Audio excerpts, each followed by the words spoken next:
bori, vikne hoću radosno da živim. Podršku svoj deci dajte i vi što ljubav imate, onima kojima tate i mame ljubav uskrate.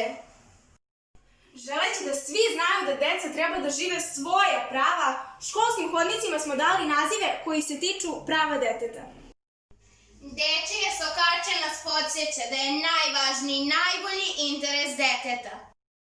Bulevarom ljubavi i osmeha svakodnevno prolaze deca koja treba da imaju pravo na izražavanje mišljenja, pravo na zdravlje i zdravstvenu zaštitu, pravo na slobodu udruživanja.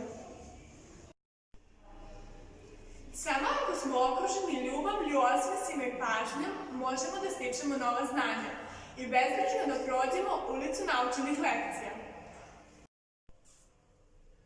Sokak bez nasilja nije slepa ulica.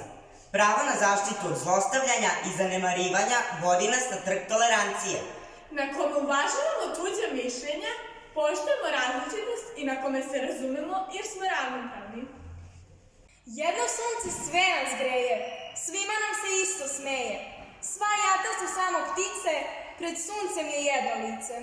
Svako ko prođe sokakom bez diskriminacije treba da zna da, iako smo svi različiti, svi želimo lep život, pun radosti i ljubavi.